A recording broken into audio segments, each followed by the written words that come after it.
1 கொரிந்தியர் 15:22. ஆதாமுக்குள் எல்லாரும் மரிக்கிறது போல கிறிஸ்துவுக்குள் எல்லாரும் உயிர்ப்பிக்கப்படுவார்கள். ஆதாமுக்குள் எல்லாரும் மரிக்கிறது போல. எல்லாரும் எடுத்துக்கொள்ளுங்க பார்க்கலாம். எல்லாரும் எடுத்துக்கொள்ளுங்க. 1 கொரிந்தியர் 15:22. ஆதாமுக்குள் எல்லாரும் எடுத்துக்கொள்ளுங்க. எடுத்துக்கலாம், படிக்கலாமா? ஆதாமுக்குள் எல்லாரும் மரிக்கிறது போல கிறிஸ்துவுக்குள் எல்லாரும் உயிர்ப்பிக்கப்படுகிறார்கள், உயிர்ப்பிக்கப்படுவார்கள். அல்லேலூயா. பாருங்க, உயிர்ப்பிக்கப்படுவாங்க அப்படின்னா ஆதாமுக்குள்ள எல்லாரும் என்ன பண்ணாங்க? ஆதாம் பாவம் செஞ்சதுனால எல்லாருக்கும் மரணம் வந்தது. இந்த கனியை புசிக்கிற நாளில் சாகவே சாவாய். மரணம் அப்படின்னு சொன்னாலுமே என்ன அர்த்தம்னா பாவத்தின் சம்பளம் மரணம். என்னன்னா ஆத்ம மரணம். என்ன மரணம்? என்ன மரணம்? ஆத்மீக மரணம். பாத்தீங்கன்னா இந்த ஆத்மீக மரணம், ஆத்மீக மரணம்னு சொன்னாலுமே இந்த ஆத்மா ஒரு மனுஷன் ஆண்டவரோடு இருக்கிற அந்த தொடர்பை துண்டிக்கிறது தான், ஆண்டவரை விட்டு பிரிஞ்சு போகிறது தான் ஆத்மீக மரணம். என்னதுங்க? ஆண்டவரை விட்டு ஒருத்தன் அந்த ஆண்டவரோடுக்குள்ள அந்த உறவை விட்டு துண்டிச்சுட்டு போகும்போது ஆத்மீக மரணம். சரீரத்தை விட்டு ஆவி ஆத்மா பிரிஞ்சு போகிறது அது சரீர மரணம். ஆண்டவரை விட்டு பிரிஞ்சு போறது என்ன மரணம்? ஆவிக்குரிய மரணம். அதுதான் ஆதாமுக்குள் எல்லாம் என்ன பண்ண? ஆதாம் மரித்தார். மரிச்சது மாத்திரமல்ல, மாம்சத்தின்படி என்ன வந்தது? மரணம் வந்தது. எல்லாரும் மரித்தார்கள். ஆனாலும் கிறிஸ்துவுக்குள் எல்லாரும் என்ன பண்ணப்பட்டாங்களா? உயிர்ப்பிக்கப்பட்டார்கள். ஒரு அல்லேலூயா சொல்லுவோமே. கிறிஸ்துவுக்குள் எல்லாரும் உயிர்ப்பிக்கப்பட்டார்கள். அப்ப உயிர்த்தெழுதல் மரணம் மனுஷன் மூலமா உண்டானது, உயிர்த்தெழுதல் இயேசு கிறிஸ்து மூலமாய் உண்டானது. உயிர்த்தெழுதலை குறித்து பாத்தீங்கன்னா அது என்னவா? உயிர்த்தெழும் போது மனுஷனுக்கு என்ன நடக்குது அப்படின்னு சொல்லி பாத்தீங்கன்னா இந்த அதிகாரத்துல பாத்தீங்கன்னா 15ஆம் அதிகாரத்துல ஸ்தோத்திர உயிர்த்தெழும் போது அந்த மனுஷனுக்கு என்ன நடக்குது பாருங்க. 42ஆம் வசனம் படிங்க. 15 1 கொரிந்தியர் 15:42. மரித்தோரின் உயிர்த்தெழுதலும் அப்படியே இருக்கும். அழிவுள்ளதாய் விதைக்கப்படும்,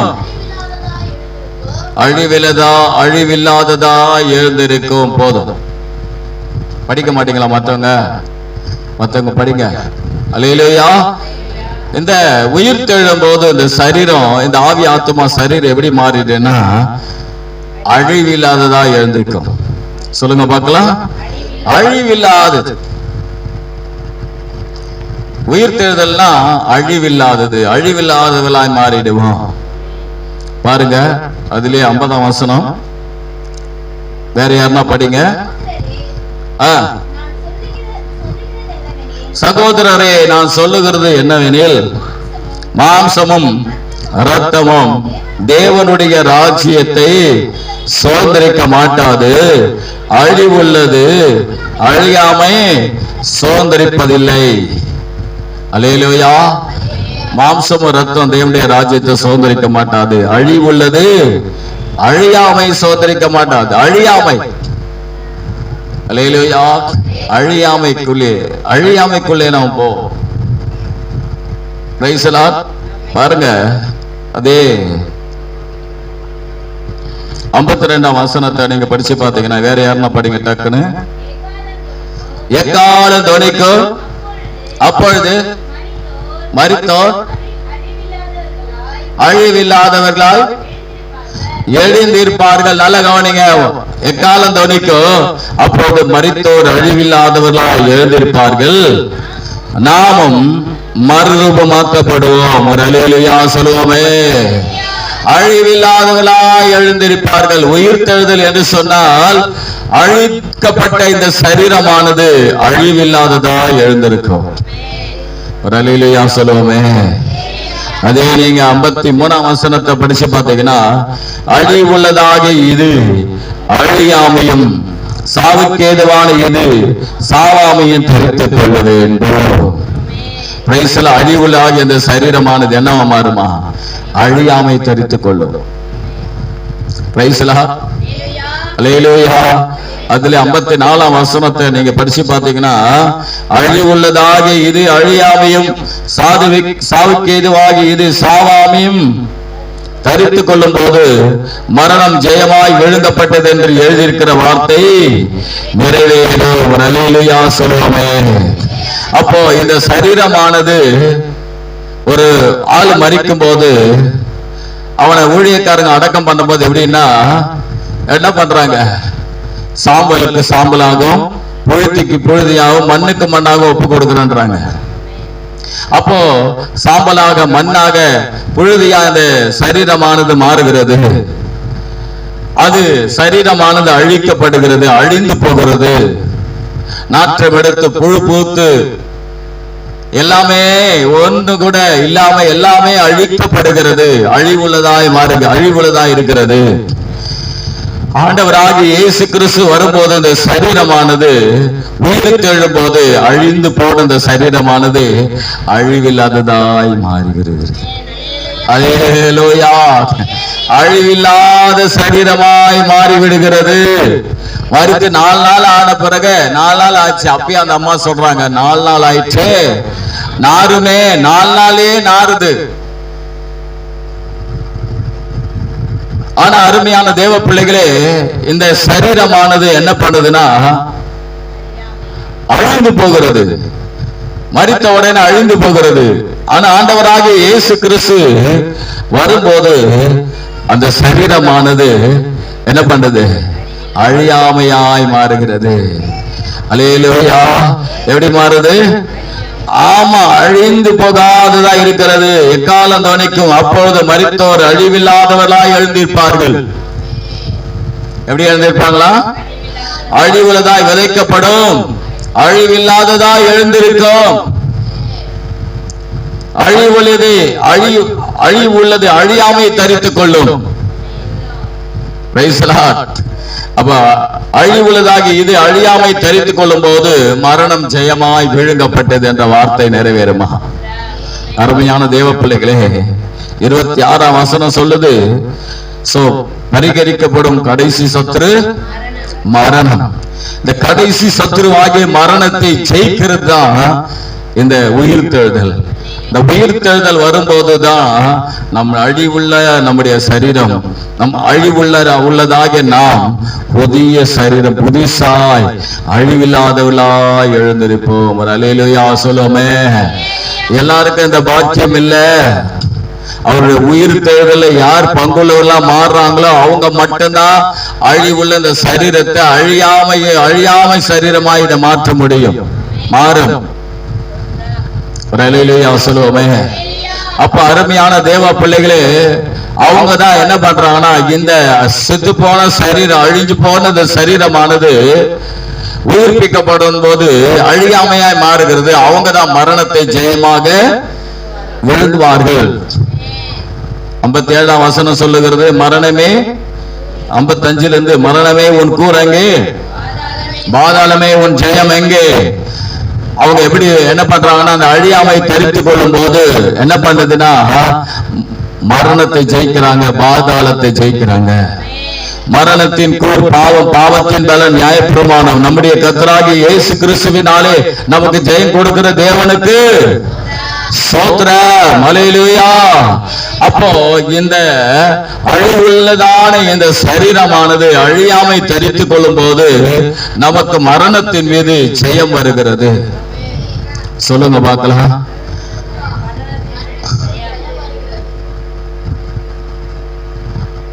மரணத்தின் மீது ஜெயம் வருது.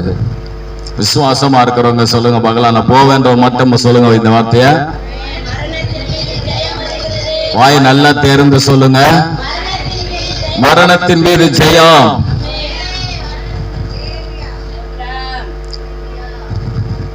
அல்லேலூயா.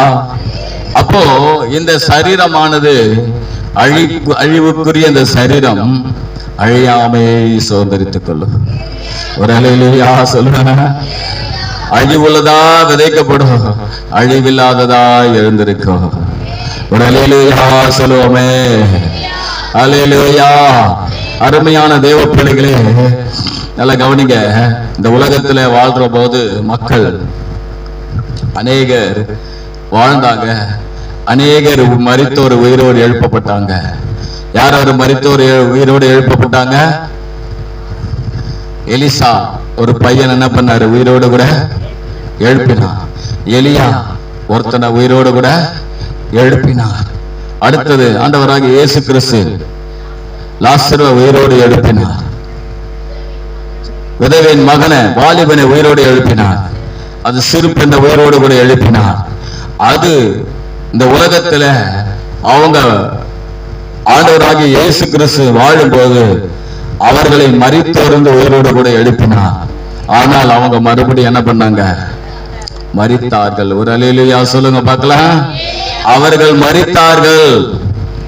மரித்து அவர்கள் ஆண்டவராக இயேசு கிறிஸ்து உயிரோடு எழுப்பினதுனால அவங்க சாவே இல்லாத வாழ்க்கை வாழல. முதிர்ச்சி வரும்போது வியாதிப்பட்டு அல்லது ஏதோ ஒரு விதத்துல அவங்க எத்தனை பேர் என்ன பண்ணாங்க? மரித்தார்கள். மரித்தோரை எழுப்பின இயேசு மட்டும்தான் மரித்து மூன்றாம் நாள் உயிரோடு கூட எழுந்தார். அவர் மட்டும்தான் மக்களை உயிரோடு எழுப்ப முடியும். ஒரு அல்லேலூயா சொல்லுங்களேன். அதுதான் ஜீவனுள்ள சபையா இரு. செத்து போய் இருக்காது. இந்த மரணத்தை ஜெயிக்கிற ஒரு வாழ்க்கை. இந்த உலகத்துல இருந்து ரொம்ப நாள் வாழ்வேன்னு நினைக்காதீங்க. முடியாது. ஒருவேளை நீ வாழணும்னு நினைச்சா கூட ஒரு சரீரம் ஒத்து வராது. எத்தனை காலம் வாழ போற? அவன் நம்ம கத்த சுகமா இந்த உலகத்துல வாழணும், நல்லா இருக்கும். அதுதான் நல்லது. அது தேவன் விரும்புகிறார். அதே நேரத்துல ஸ்தோத்திரம், நாம் மரித்து வந்து உயிர் தெழ போகிறோம். ஒரு அல்லேலூயா சொல்லுங்க. அதற்கு ஒரு அடையாளம் தான் ஆண்டவராகிய இயேசு கிறிஸ்து உயிர் தெழுந்தார். இந்த உயிர் தெழுதலை நீ பெற்றுக்கணும் சொன்னா ஆண்டவராகிய இயேசு கிறிஸ்துவை நீ ஏற்றுக்கொண்டாதான் உனக்கு உயிர் தெழுதல். இந்த உயிர் தெழுதலை பெற்றுக்கொள்ளணும் சொன்னா உயிருள்ள கிறிஸ்தவனா இருக்கணும். ஞானஸ்தானம் எடுத்து பரிசுத்த ஆவி பெற்று கர்த்தருக்கு உனக்கும் உள்ள நல்ல தொடர்பு ஐக்கியத்துக்குள்ள இருந்தாதான் உயிர் தெழ முடியும். இல்லைன்னா கிறிஸ்துவ சபைக்கு வந்து காணிக்க போட்டுட்டு தசமா கொடுத்துட்டு போய்கிட்டே இருக்க வேண்டியதான். தசமா கொடுத்து காணிக்க கொடுத்துட்டேன் ஏதோ அப்பப்ப வந்தேன்றதுனால பரலோகத்துக்கு போக முடியாது. கர்த்தரோடு கூட ஒரு நல்ல ஐக்கியம், போன வாரம் சொன்னது போல அவருக்குள்ள ஸ்திரமாய், அவருக்குள்ள உறுதியாய், அசைவில்லாதவர்களாய், தேவனுடைய கிரியைகளை பெருகுகிறவர்களாய், அவருக்காய் பிரயாசப்படுகிறவர்களாய் இருக்கணும். ஒரு அல்லேலூயா சொல்லுவோமே. சரி கவனிங்க. எப்போ இந்த உயிர் தெழுதல் என்னன்னா அழிவில்லாதவர்களாய் நம்மை மாற்றுகிறது. சொல்லுங்க பார்க்கலாம். அழிவுள்ள நம்முடைய சரீரம் பாருங்க. நம்ம ஒரு மனுஷன் எத்தனை பேருனா 3 பேரு. ஒரு மனுஷன் எத்தனை பேரு? 3 பேரு.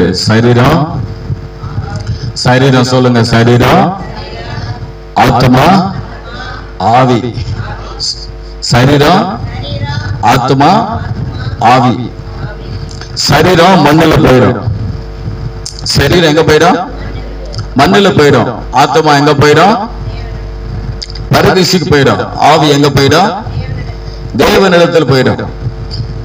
3 இடத்துக்கு போயிடும். எங்க போயிடும்? ஆண்டவரை இயேசுவை ஏற்றுக்கொண்டு இந்த உலகத்துல நல்லா வாழ்றவன் சரீரம், எல்லாருடைய சரீரமும் இயேசு ஏற்றுக்கொண்டவன். இந்து, முஸ்லீம் யாரா இருந்தாலும் கிறிஸ்தவன் எல்லாருடைய சரீரமும் எங்க போகணும்? மண்ணுக்கு போயிடும். மண்ணா இருக்கிறாய், மண்ணுக்கே திரும்புவாய். மண்ணுக்கு போயிடும். ஆனா இயேசுவை ஏற்றுக்கொண்டு உண்மை உத்தமதோடு வாழ்றவன் அவனுடைய ஆத்மா எங்க போனா? பரதீசிக்கு போவான். உண்மை உத்தமம் இல்லாம ஏதோ ஏனோதான கிறிஸ்துவ வாழ்க்கையில வாழ்றவன், ஞானஸ்தானம் எடுக்காதவன், இயேசுவை ஏற்றுக்கொள்ளாதவனா பாதாளத்துக்கு போவான். எங்க போவான் சொல்லுங்க? தாழ்ந்த பாதாளத்துக்கு போவான். இப்ப இந்த ஆவி இருக்குது தெரியுங்களா, இந்த ஆவி எல்லாருடைய ஆவி எங்க போனா ஆண்டவர் இடத்துல போயிடும். அப்ப என்ன நடக்குன்னா இது மூணு எங்க போகுது, தனித்தனியா பிரிஞ்சிருக்கு.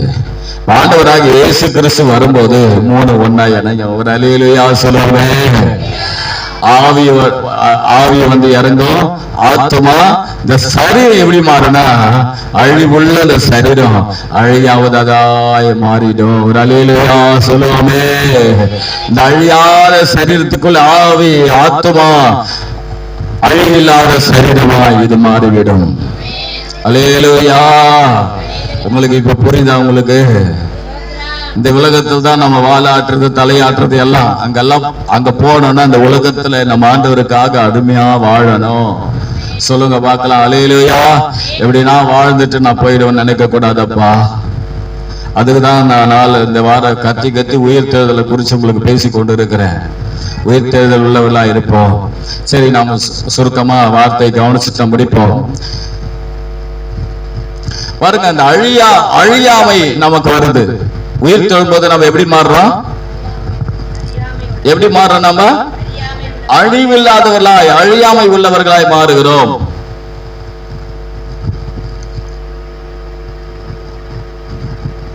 அழியாமை உள்ளவர்களாய் மாறுகிறோம். அந்த அழியாமை உள்ளவர்களாய் மாறும்போது அழியாமை கூட இன்னும் ஒரு சில காரியம் நடக்குது. எப்படின்னா அந்த அழியாமையும் கூட மகிமையா மாறுறோம். நம்ம எப்படி மாறுறோம்? நம்ம அழியாமை வந்த உடனே நம்ம மகிமையா மாறுறோம். இந்த அழியாமை வரும்போது சாவாமையா மாறுறோம். இந்த அழியாமை வரும்போது மறுரூபமா மாறுறோம். இந்த அழியாமை வரும்போது வானவருடைய சாயலை நம்ம என்ன பண்றோம்? சாயலை அணிந்து கொள்றோம். இந்த அழியாமை வரும்போது ஆவிக்குரிய சரீரத்தை நாம் பெற்றுக்கொள்றோம். ஒரு அல்லேலூயா சொல்லுங்களேன். இங்க பாருங்க, இந்த வார்த்தை நீங்க நல்லா கேட்டு இதுவரை நீங்க ஒழுங்கா கேட்டு இருந்தாதான் அடுத்தது உங்களுக்கு புரியும். அப்ப முதலாவது கவனிங்க, அழியாமை என்ன வருதுன்னா நமக்கு அழியாமையோடு கூட மகிமை வருகிறது. சொல்லுங்க பார்க்கலாம். நம்முடைய சரீரம் மகிமையாய் மாறுகிறது. எப்படி மாறுது? மாஸ்டர், நான் செத்த பிறகு உயிர் தெழும்போது மகிமையாய் மாறி என்ன பிரயோஜனம்ன்றீங்களா? இது அதுக்கப்புறம் நடக்கிற காரியம். அது மகிமையான ஒரு மேலான ஒரு காரியம். அல்லேலூயா. சரி, கவனிங்க. அப்போ அழியாமை வரும்போது என்ன நடக்குது பாருங்க. இந்த சரீரம் மகிமையாய் மாறுகிறது. அழியாமை வரும்போது எப்படி மாறுது? சொல்லுங்க பார்க்கலாம். ஆமா, 1 கொரிந்தியர் 15ஆம் அதிகாரம் 42, 43.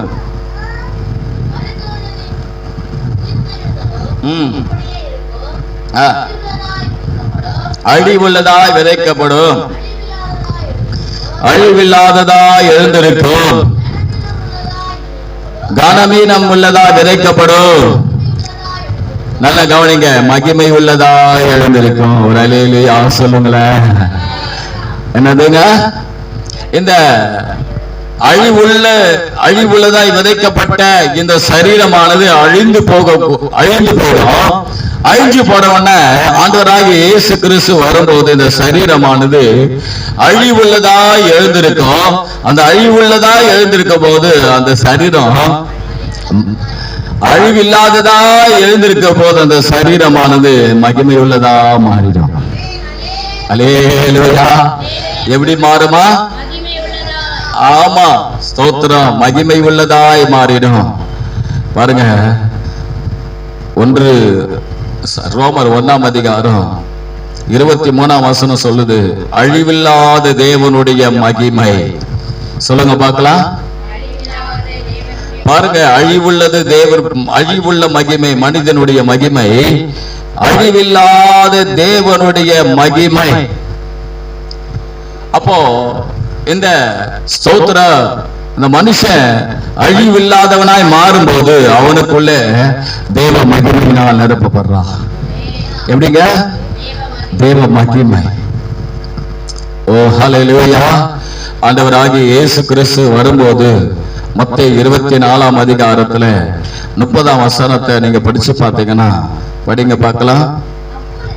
அப்பொழுது மனுஷகுமாரனுடைய அடையாளம் வானத்தில் காணப்படும். அப்பொழுது மனுஷகுமாரன் வல்லமையோடு, கவனிங்க, எப்படி வருவாரா? எப்படி வருவாரா? மிகுந்த மகிமையோடு வருவாரா? மிகுந்த மகிமையோடு கூட வானத்தின் மேல் இறங்கி வருவார்.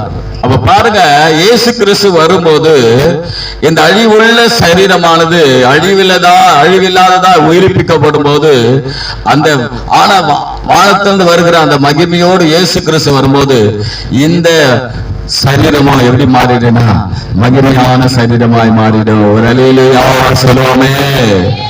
அல்லேலூயா. ஆம் தேவ பிள்ளைகளே, ஆண்டவராகிய இயேசு கிறிஸ்து இந்த உலகத்தில வரும்போது நடக்கிற காரியம் என்னவென்று சொன்னால், இந்த சரீரமானது உயிர்த்தெழும் போது நடக்கிற காரியம் என்னவென்று சொன்னால், அழிவில்லாததாய் மாறும்போது இது மகிமையுள்ளதாய் மாறிடும். மகிமையின் சரீரமாக மாறிடும். எப்படிங்க? மகிமையின் சரீரமாய் மாறுகிறது. ரோமர் 8ஆம் அதிகாரம் 30ஆம் வசனத்தை நான் படிக்கிறேன். எவர்களை முன்குறித்தாரோ அவர்களை அழைத்திருக்கிறார், எவர்களை அழைத்தாரோ அவர்களை நீதிமான்கள் ஆக்கியிருக்கிறார், எவர்களை நீதிமான்கள் ஆக்கியிருக்கிறாரோ அவர்களை மகிமைப்படுத்தி இருக்கிறார். ஆண்டவராகிய இயேசு கிறிஸ்து வரும்போது இந்த அற்பமான சரீரம் மகிமை உள்ள சரீரமாக, அல்லேலூயா, ஆமா ஸ்தோத்திரம், அழியாமை உள்ள அந்த சரீரம் மகிமை உள்ள சரீரமாய் மாறிடும். ஒரு அல்லேலூயா சொல்லுவோமே. பிலிப்பியர் 3ஆம் அதிகாரம், இந்த வசனத்தை படிச்சுட்டு அடுத்த குறிப்புக்கு நான் போலாம். 3ஆம் அதிகாரம் ஸ்தோத்திரம் 20-21. நம்முடைய குடியிருப்போ பரலோகத்தில் இருக்கிறது, அங்கே இருந்து கர்த்தராயிருக்கிற இயேசு கிறிஸ்து எனும் இரட்சகர் வர எதிர்பார்த்து கொண்டிருக்கிறோம். அவர் எல்லாவற்றையும் தமக்கு கீழ்ப்படுத்தி கொள்ளத்தக்கதாக தம்முடைய வல்லமையான செயலின்படியே நம்முடைய அற்பமான சரீரத்தை தம்முடைய மகிமையான சரீரத்துக்கு ஒப்பாக மறுரூபப்படுத்துவார். அல்லேலூயா. இந்த அற்பமான சரீரத்தை அவருடைய சரீரத்துக்கு ஒப்பாக மகிமைப்படுத்துவார். யாருடைய சரீரமா மாறிடும்? இயேசு கிறிஸ்து வரும்போது அவர் மிகுந்த மகிமையோடு வர்றார் இல்லையா? அவருடைய சரீரமானது அப்படியே மகிமை உள்ளதா இருக்கிறது. அப்ப என்ன பண்றனா, அவருடைய வருகையின் போது உயிர்த்தெழுகிற நம்முடைய சரீரத்தையும் அவர் எப்படி மாத்துவார்னா மகிமை உள்ள சரீரமாய் மாத்திடுவார். ஒரு அல்லேலூயா சொல்லுவோமே. அல்லேலூயா. ஆமா, இயேசு கிறிஸ்து வரும்போது நமக்கு கொடுக்கப்படுகிற ஒன்று என்னவென்று சொன்னால் மகிமையான சரீரம். சொல்லுங்க பார்க்கலாம். இந்த அழியாமை தரித்துக் கொள்ளுகிற இந்த சரீரமானது மகிமையாய் மாறும். சொல்ல புரிதா யாருக்கெல்லாம்? எங்கேயோ இருக்காதீங்கப்பா. 2வது காரியம் பாருங்க, 1 கொரிந்தியர் 15ஆம் அதிகாரத்திலேயே 53-54. அழிவுள்ளதாகியது அழியாமையும் சாவுக்கு ஏதுவாகியது சாவாமையை தரித்துக் கொள்ள வேண்டும். அழிவுள்ளதாகிய இது அழியாமையும் சாவுக்கு ஏதுவான இது சாவாமையும் தரித்துக் கொள்ளும் போது மரணம் ஜெயமாய் விழுங்கப்பட்டது என்று எழுதியிருக்கிற வார்த்தை நிறைவேறும். ஒரு அல்லேலூயா சொல்லுவோமே. அழிவுள்ளதாக இது அழியாமை தரித்துக் கொள்ளும் போது அழியாமை தரித்துக் கொள்ளும், சாவுக்கு ஏதுவான இது சாவாமை தரித்துக் கொள்ளும். 2வது என்னன்னா, அழிவுள்ளது இது அழியாமை தரித்துக் கொள்ளும் போது கூட என்ன நடக்குதுன்னா சாவாமை தரித்துக் கொள்ளும். என்னதுங்க? சாவாமை தரித்துக் கொள்ளும். இப்ப நம்ம சரீரமான அழிவிலிருந்து உயிர் தேடப்பட்டு அழியாமை தரிச்சு கொண்ட உடனே அதற்கு ஒரு கிருபை கொடுக்கிறார். என்னன்னா, இனி உனக்கு என்ன இல்ல? சாவு இல்ல. சொல்லு, இனி உனக்கு என்ன இல்ல? சாவு இல்ல. இனி உனக்கு என்ன இல்ல? மரணம் இல்லை. அழிவுள்ளதாகி இது அழியாமையும் சாவுக்கு ஏதுவானது சாவாமை தரித்துக் கொள்ளும். சாவாமை தரித்துக் கொள்ளும்படி கர்த்தர் கிருபை தருகிறார். நான் இது அழிவுள்ளதா அழியாமை உள்ளதா எழுப்பிட்டு மறுபடியும் நீ போய் சாவுன்னு ஒப்பு கொடுக்க மாட்டாரு. அழியாமை தரித்து கொண்டால் அதற்குள்ள என்ன இருக்கிறதுனா சாவாமை இருக்கிறது. இனி மனிதன் மறுபடியும் பிறந்து மறுபடியும் செத்து மறுபடியும் உயிர் தெரிந்து வர்றதல்ல. அழியாமைக்குள்ள வந்துட்டியா, கர்த்தர் உனக்குள்ள சாவாமை கொடுத்துருவாரு. இனி உனக்கு என்ன இல்ல. ஆமா, 1 தீமோத்தேயு 6ஆம் அதிகாரம் 16ஆம் வசனம் சொல்லுகிறது. என்ன பண்றாரு அவரு? ஒருவராய் சாவாமை உள்ளவர். சொல்லுங்க போல, அவரு எப்படிப்பட்டவரா? ஒருவராய் சாவாமை உள்ளவர். சொல்லுங்க, சாவாமை உள்ளவர். வாயை திறந்து எல்லாரும் சொல்லுங்க. அப்ப அந்த சாவாமை உள்ளவர் நம்ம என்ன பண்றாருன்னா அழிவில்லாதவர்களாய் நம்ம உயிர் தெழ வச்சு சாவாமை உள்ளவர்களாய் மாற்றுகிறார். அதுதான் வெளிப்படுத்தல் 21ஆம் அதிகாரம். இந்த வசனத்தை நம்ம அடிக்கடிக்கு படிப்போம். 4ஆம் வசனம் எடுப்பாங்களா? வெளிப்படுத்தல் 21:4. அவர்களுடைய கண்ணீர் யாவையும் தேவன் துடைப்பார். சொல்லுங்க பார்க்கலாம், இனி மரணம் இல்லை. சொல்லுங்க, வாயை திறந்து எல்லாரும் சொல்லு, இனி மரணம் இல்லை, இனி மரணம் இல்லை. ஹல்லேலூயா. 21ஆம் அதிகாரம் 15ஆம் வசனம், 20ஆம் அதிகாரம் 15ஆம் வசனம் சொல்லுது, ஜீவ புத்தகத்தில் எழுதப்படாதவனாக காணப்படாதவன் எவனோ அக்கினி கடலிலே தள்ளப்பட்டான்.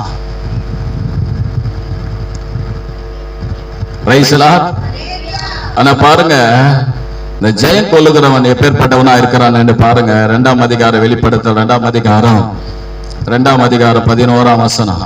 எல்லாரும், ஆவியானவர் சபைகளுக்கு சொல்லுகிறதை காது உள்ளவன் கேட்க கடவன். ஜெயம் கொள்ளுகிறவன் 2ஆம் மரணத்தினால் சேதப்படுவதில்லை என்று எழுது. சொல்லுங்க, மரணம் இல்லை, 2ஆம் மரணத்தினால் சேதம் இல்லை. வாயை திறந்து சொல்லுங்க, 2ஆம் மரணத்தினால் சேதம் இல்லை. அக்கினி கடலும் அக்கினி கந்தம் எரிகிற கடலில் பங்கடைய மாட்டான். 2ஆம் மரணத்தினால் அவன் சேதப்படுவதில்லை. அவன் இரவும் பகலும் பாதிக்கப்படுகிறவனாய் காணப்பட மாட்டான். ஜெயம் கொள்ளுகிறவனாய் இருக்கிறதுனால என்ன செய்யும்? மரணத்தை ஜெயமாக விழுங்கினவன். ஹல்லேலூயா, ஆமென். அப்ப அருமையான தேவ பிள்ளைகளே, இந்த உலகத்திலே வாழ்ற வாழ்க்கை பல வருஷம் வாழ்ந்தாலும் மரணம் நிச்சயம். 5:5 என்ன சொல்லுகிறது? ஆதியாகமம் 5:5 என்ன சொல்லுகிறது? ஆதாம் 930 வருஷம் வாழ்ந்தான், ஆனா மரிச்சு போனான். ஆதியாகமம் 5:27 சொல்லுகிறது, மெத்துசாலா 969 வருஷம் வாழ்ந்தான். உலகத்திலே இதுவரை சரித்திரத்திலே வேதத்தின்படி பார்த்தீங்கன்னா அதிக நாள் வாழ்ந்தவன் இந்த மெத்துசாலா. 969 வருஷம் அவனும் மரித்து போனான். ஆனால் இந்த உலகத்தில் வாழ்ற நாட்களில் சரீர மரணம் உண்டு. எப்பொழுது அவன் உயிர் தெழுகிறானோ, அழிவில்லாதவனாய் மாறுகிறானோ, அவனுக்கு ஆண்டவர் ஒரு விசேஷித்த பரிசு கொடுக்கிறாரு. எனக்கு உனக்கு என்ன சாவாமையே கிடையாது, என்ன போல மாறிடுவேன். யார போல? நான் சாவாமை உள்ளவர் போல நீயும் என்ன போல என்ன பண்ணிடுவேன்? சாவாம உள்ள ஆளா மாறிடுவேன். ஒரு அல்லேலூயா சொல்லுங்க. முதலாவது அழியாமையும் மகிமையும், 2வது அழியாமையும் சாவாமையும். சொல்ல, அழியாமையும் சாவாமையும். 3வது பாருங்க, ஸ்தோத்திரம். அது 15ஆம் அதிகாரம் 1 கொரிந்தியர் 15ஆம் அதிகாரம் 51.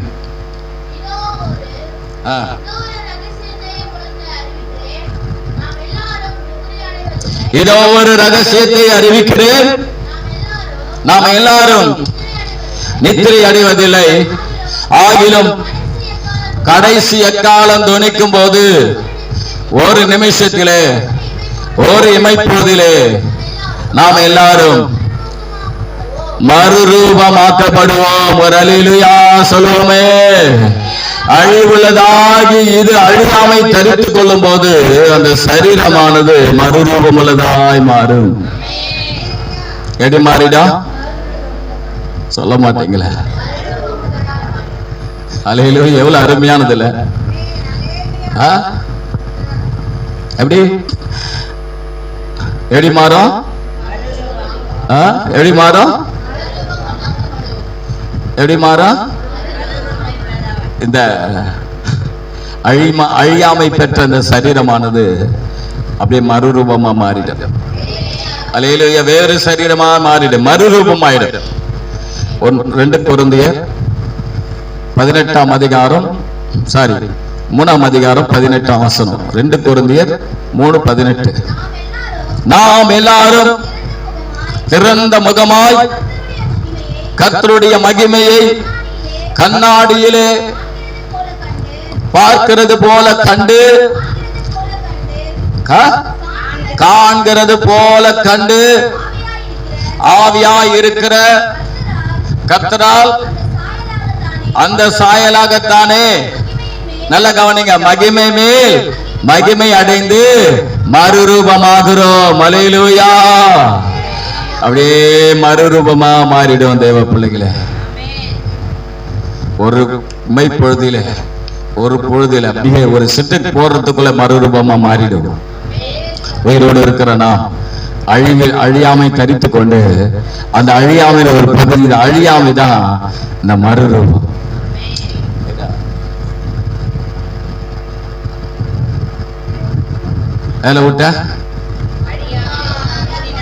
எதுல விட்ட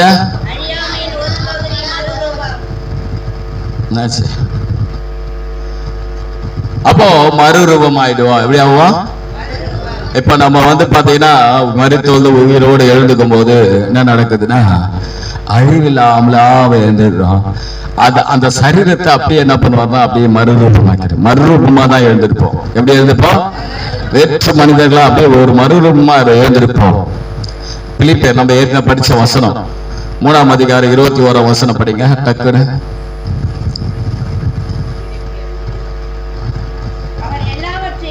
எல்லாவற்றையும் தமக்கு கீழ்ப்படுத்திக் கொள்ளத்தக்கதாக தம்முடைய வல்லமையான செயலின்படியே, நல்ல கவனிங்க, அற்பமான சரீரத்தை தம்முடைய மகிமுள்ள சரீரத்துக்கு ஒப்பாக மறுரூபப்படுத்துவார். சொல்லுங்க பார்க்கலாம். அந்த அற்பமான சரீரத்தை அவருடைய மகிமையான சரீரத்துக்கு ஒப்பாக மறுரூபப்படுத்துவார். அல்லேலூயா. இதெல்லாம் எதுக்குன்னா பரலோகத்துல நம்ம இருப்பதற்கு. எதற்கு? பரலோகத்துல இருப்பதற்கு. ஆண்டவராகிய இயேசு கிறிஸ்து உயிர்த்தெழுந்த பிறகு கூட அவர் எப்படிதான் காணப்பட்டார்னா, எடுத்து படிங்க பார்க்கலாம்.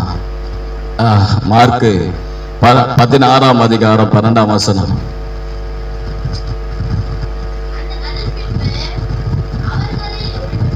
அவர்கள் 2 பேர் ஒரு கிராமத்துக்கு நடந்து போகிற போது, நல்ல கவனிங்க, ஆண்டவராகிய இயேசு கிறிஸ்து உயிர்த்தெழுந்த பிறகு எப்படி தரிசனமானாரா? மறுரூபமாய். சொல்லுங்க, மறுரூபமாய். இந்த மறுரூபம்னா என்ன தெரியுங்களா? ஒரு அருமையான ஒரு காரியம். அது நம்ம வெளிச்சமா மாறிடுவோம், வெண்மையா மாறிடுவோம். லூக்கா 9ஆம் அதிகாரம் 29ஆம் வசனம். மறுரூபத்தை குறித்து அங்க பார்க்கிறோம். படிங்க பார்க்கலாம். 9:29. அவர் ஜெபம் பண்ணுகையில் அவருடைய முகரூபம் மாறிற்று, அவருடைய வஸ்திரம் வெண்மையாகி பிரகாசித்தது. ஒரு அல்லேலூயா சொல்லுவோமே. முகரூபம் மாறிடும், வெண்மையா பிரகாசிப்போம், மின்னலை போல மாறிடும். எப்படி இருக்கும்? அப்படியே முகம் பிரகாசமா மாறிடும். ரைஸ்லா.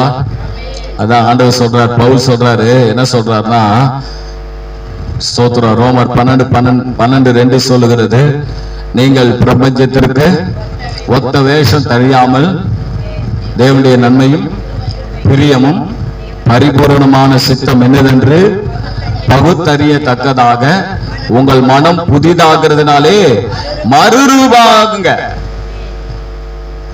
அப்போ நம்ம ஆண்டவராகிய இயேசு கிறிஸ்துவை ஏற்றுக்கொண்டு இந்த உலகத்துல வாழ்கிறபடியே வாழ்ந்துகிட்டு இருந்தா நம்ம மறுரூபம் பண்ண முடியாது. மனம் என்ன பண்ணுமா? நாளுக்கு நாள் புதிதாகிட்டே வரணும். என்ன வேணுமா?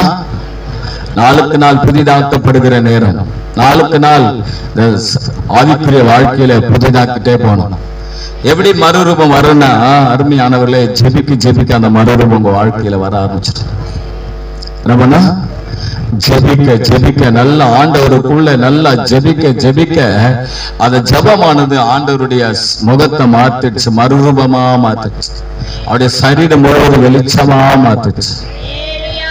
அல்லேலூயா. இயேசு கிறிஸ்து ஒழித்தெழுந்த போது மறுரூபமாய் காணப்பட்டார். சீசர்களால் கண்டுபிடிக்க முடியல. ஆயினா அந்த உலகத்துல வாழ்கிற போது இந்த உலகத்துக்கு ஒத்த வேஷம் தரிச்சுக்கிட்டு உலகத்தோடவே ஒட்டி வாழ்ந்துகிட்டு உலக ஆசா பாசங்களோடு உலக பாவங்களோட சிற்றின்பங்களோடு உலகம் செய்யறது போல எல்லா காரியத்தையும் நம்ம செஞ்சுக்கிட்டு இருந்தா மறுரூபம் ஆக முடியாது. எப்படி? பிரபஞ்சத்துக்கு ஒத்த வேஷம் தெரியாம, அல்லேலூயா, மனம் புதிதாகிறதுனாலே மறுரூபம் சொல்லுங்க, மறுரூபாகுங்க. அல்லேலூயா. அப்போ இந்த அற்பமான சரீரம் தேவனுடைய மகிமையான சரீரத்துக்கு சரீரத்துக்கு ஒப்பாக மறுரூபப்படுத்துவார். ஒரு அல்லேலூயா சொல்லுவோமே. அல்லேலூயா, அல்லேலூயா. நாலாவது காரியம் பாருங்க, ரெண்டு காரியம் தான் இருக்கு, இன்னும் ஒரு காரியம் தான் இருக்கு சொல்லிட்டேன். எடுத்து படிங்க பார்க்கலாம். நேரம் நேரத்துக்கு நான் முடிச்சிடுறேன், சீக்கிரம் முடிஞ்சிரு நினைக்கிறேன். பாருங்க 49ஆம் வசனம், 1 கொரிந்தியர் 15:49. மேலும் மன்னானவருடைய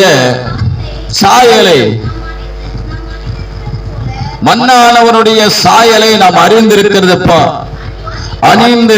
போல வானவருடைய சாயலும் அணிந்து கொள்வோம். ஒரு அல்லேலூயா சொல்லுவோமே. வாயை திறந்து நல்லா ஒரு அல்லேலூயா சொல்லுவோமே. நாலாவது காரியம் என்னன்னா,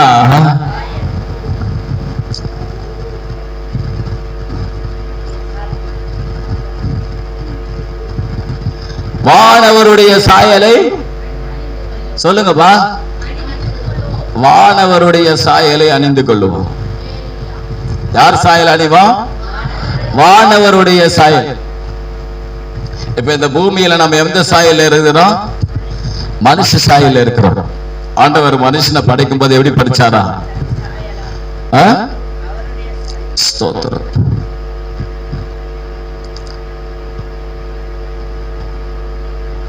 அதே நீங்க 1 கொரிந்தியர் 2 கொரிந்தியர் 3:18 படிங்க.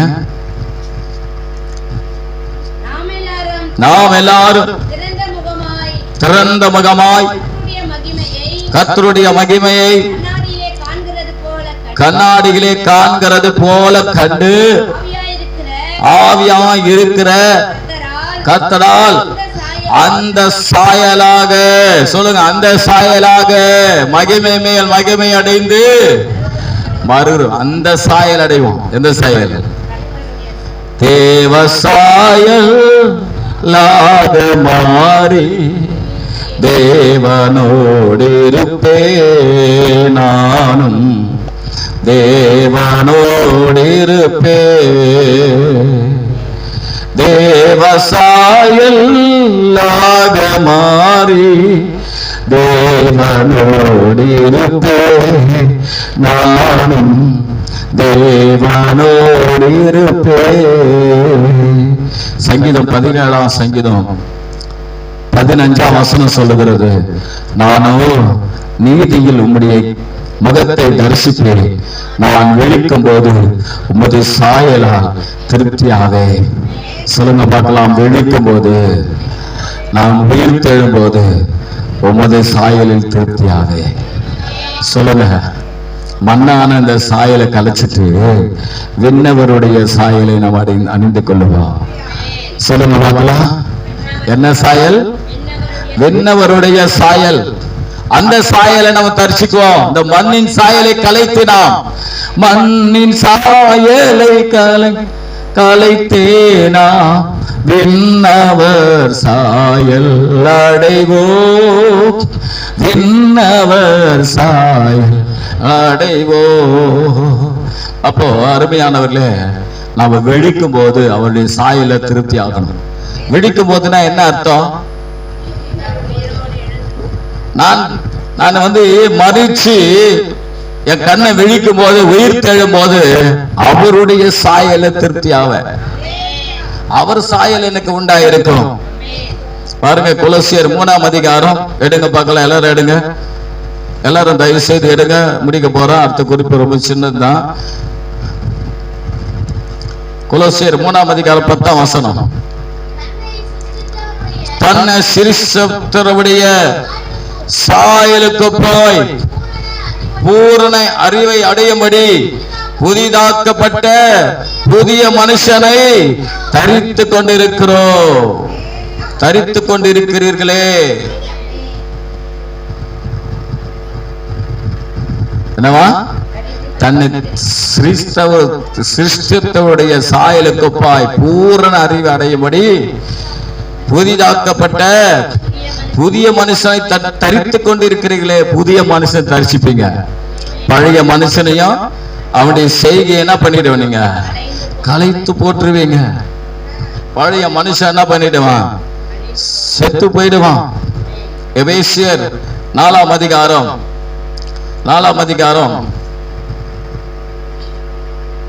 எபேசியர் 4ஆம் அதிகாரம் எடுங்க எல்லாரும். 4ஆம் அதிகாரம் 22, 23, 24. அந்தபடிய முந்தின நடக்கைக்குரிய மோச போக்கும் இச்சைகளாலே கெட்டு போகிற பழைய மனுஷனை நீங்கள் கலைத்து போட்டு உங்கள் உள்ளத்திலே புதிதான ஆவி உள்ளவர்களாகி மெய்யான நீதியிலும் பரிசுத்தத்திலும் தேவனுடைய சாயலாய் சிருஷ்டிக்கப்பட்ட புதிய மனுஷனை தரித்துக் கொள்ளுங்கள். தேவனுடைய சாயலால் சிருஷ்டிக்கப்பட்ட புதிய மனுஷனை தரித்துக் கொள்ளுங்கள். பழைய மனுஷனை என்ன பண்ணமா? கலைத்து போடணும். சொல்லுங்க பார்க்கலாம், என்ன பண்ணமா?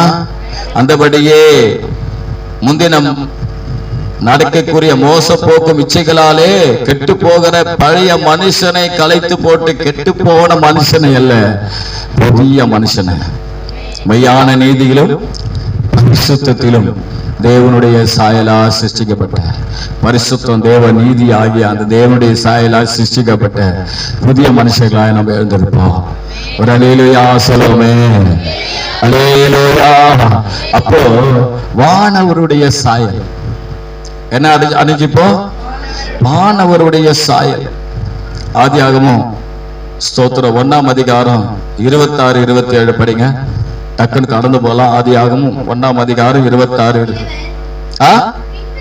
பின்பு தேவன் நமது சாயலும் நமது ரூபத்தின்படியும் மனுஷனை உண்டாக்குவோமாக, அவர்கள் சமுத்திரத்தின் மச்சங்களையும் ஆகாயத்து பறவைகளையும் மிருக ஜீவன்களையும் பூமி அனைத்தையும் பூமியின் மேல் ஊரும் சகல பிராணிகளையும் ஆளக்கடவர்கள் என்றார்.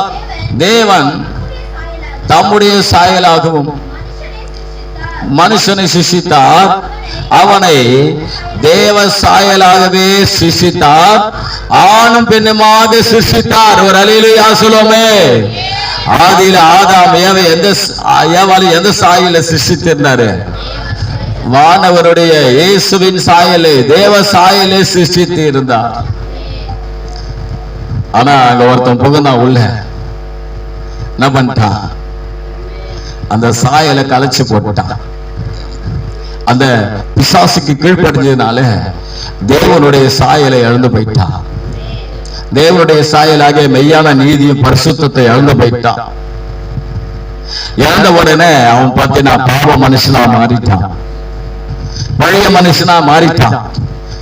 இப்போ ஆண்டவர் என்ன பண்றாருன்னா, பாவத்தில் அக்கிரமத்தில் மரித்த நம்மை கிறிஸ்துவனை உயிர்ப்பித்து ரட்சித்து நம்ம கர்த்தருக்குள்ள மரிக்கும் போது, மரித்த பிறகு அல்லது உயிரோடு இருக்கும் போது இயேசு கிறிஸ்து வரும்போது என்ன பண்றாருன்னா, மாணவருடைய சாயலாக நம்ம மாத்துகிறார். ஒரு அல்லேலூயா சொல்லுமே, அல்லேலூயா.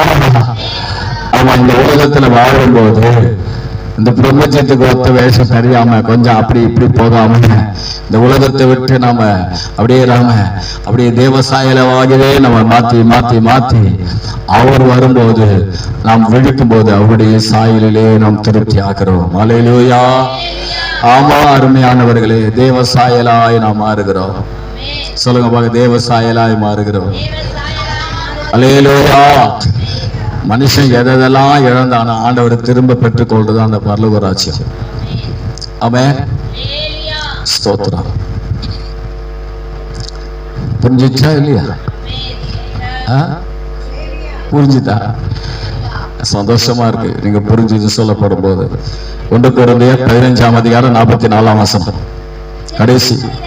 நாம ஜென்ம சரீரம் விதைக்கப்படும், ஆவிக்குரிய சரீரம் எழுந்திருக்கும். ஜென்ம சரீரம் உண்டு, ஆவிக்குரிய சரீரமும் உண்டு. ஒரு அல்லேலூயா சொல்லுவோமே. ஜென்ம சரீரம் விதைக்கப்படும், ஆவிக்குரிய சரீரம் எழுந்திருக்கும். ஜென்ம சரீரமும் உண்டு, ஆவிக்குரிய சரீரமும் உண்டு. சொல்லுங்க, எல்லாரும் சொல்லுங்க ஒரு அல்லேலூயா. யாரெல்லாம் எழுதுறீங்க?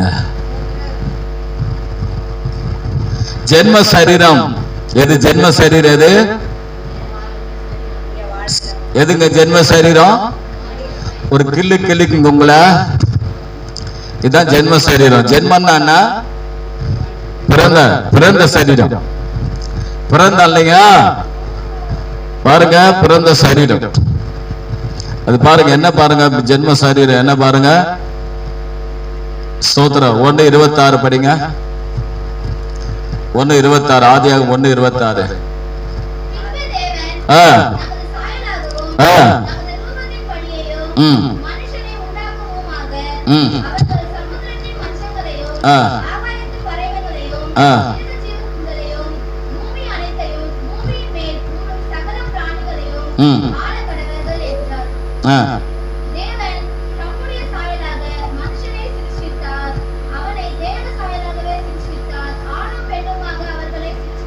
அல்லேலூயா. பாருங்க என்னன்னா, அருமையானவர்களே, எப்படி சிருஷ்டித்தார்னா எப்படியா? 2ஆம் அதிகாரம் 7ஆம் வசனம்.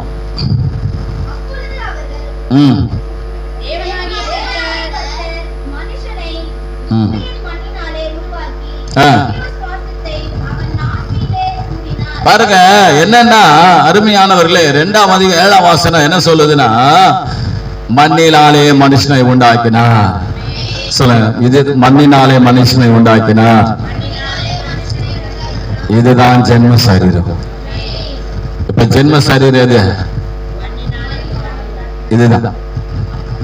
இதுதான் ஜென்ம சரீரம்.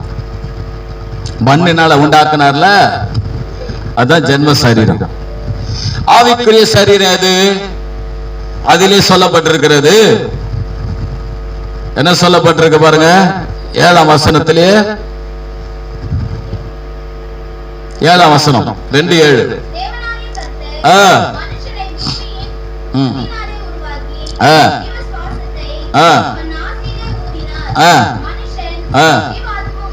நல்ல காண, இதுதான் ஆவிக்குரிய சரீரம்.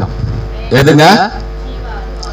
மண்ணினால உண்டாக்கப்பட்ட சரீரம் ஜென்ம சரீரம். ஜீவ சுவாசத்தை ஊதினார் இல்லையா?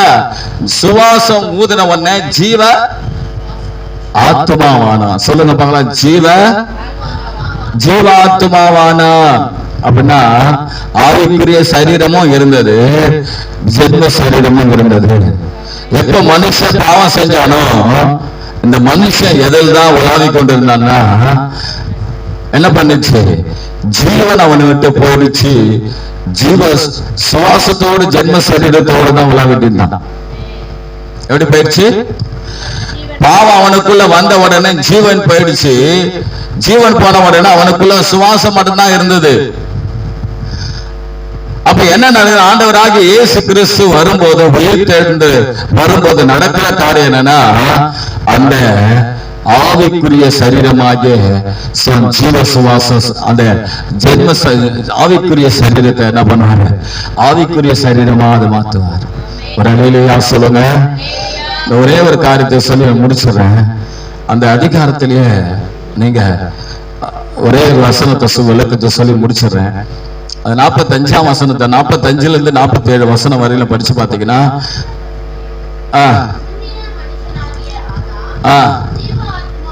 ஜீவாத்மாவானான் எழுதியிருக்கிறது. ஆகிலும் ஆவிக்குரிய சரீரம், கவனிங்க, ஆவிக்குரிய சரீரம் முந்தினதில்ல, ஜென்ம சரீரம் முந்தினது. ஜென்ம சரீரம் எது? எதுங்க நான் சொன்னேன்?